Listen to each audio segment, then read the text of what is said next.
a couple weeks ago, about 3 weeks ago, and my first experience in Paris was shit. I mean, like, people were rude, I was lost the entire time, kept asking for directions, and people were like, we don't understand your French. I'm like, you do too understand my French.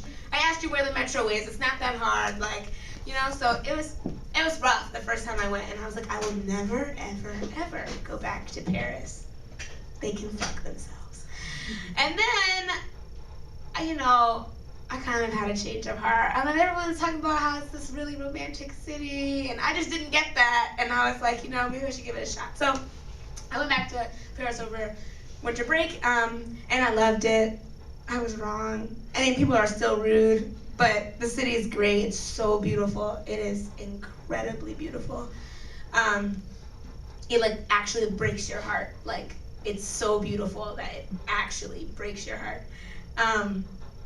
And so I wrote this poem about Paris because I'm currently in love with someone, and this person is not in love with me, but we're really good friends. So it's always that weird tension. He's like, oh my God, it's so good to see you. I'm like, I'm in love with you.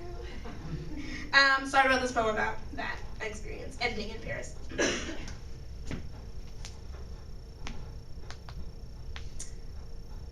Every fantasy begins in Paris, especially the recovering romantics who sits outside the mother of all cathedrals, praying with the dirt and glory of a failed love enshrined beneath her fingernails.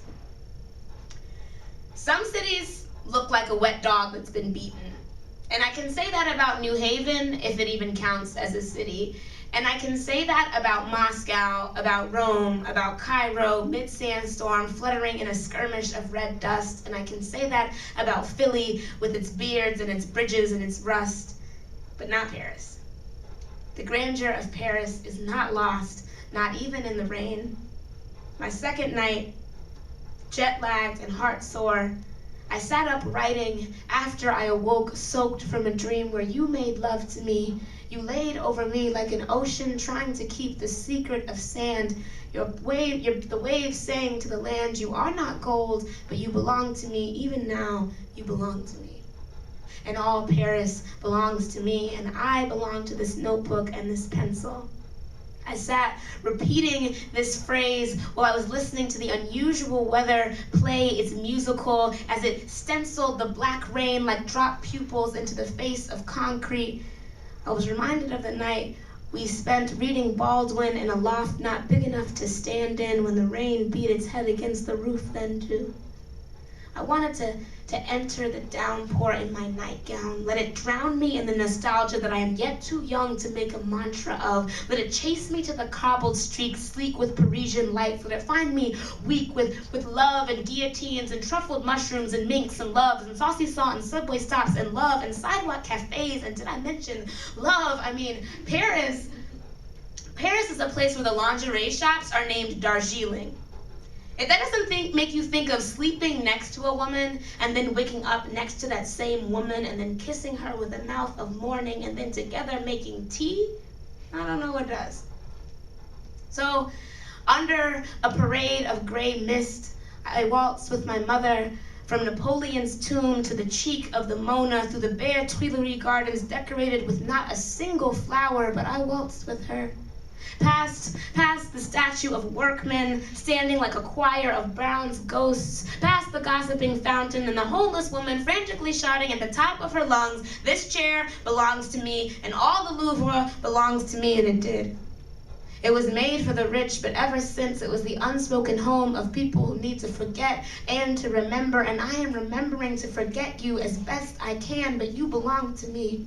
If only between the shoulders of September, if only for the width of fall, those days spent walking downtown with you, I could wrap my arms around the whole bouquet of autumn, but you didn't stay.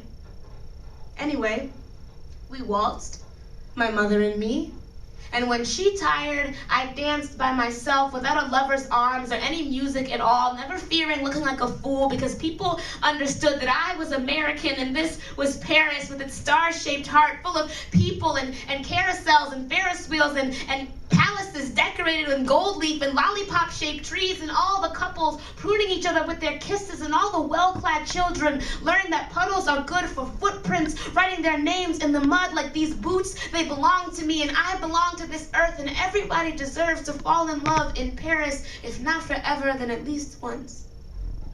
You called me while I was there. I said, the city is so romantic. You asked me how romantic. I said, even its marble has a voice. I heard it ask, why isn't he here and why isn't he kissing you? My heart burst into a champagne bottle of tears. I said, because he doesn't love me the same. Then it said, you fool. Did you forget that I belong to you? What are you crying for? You're in Paris, in the rain. And the city is weeping too. She's bearing her soul to you. And somehow, she's not one bit sad.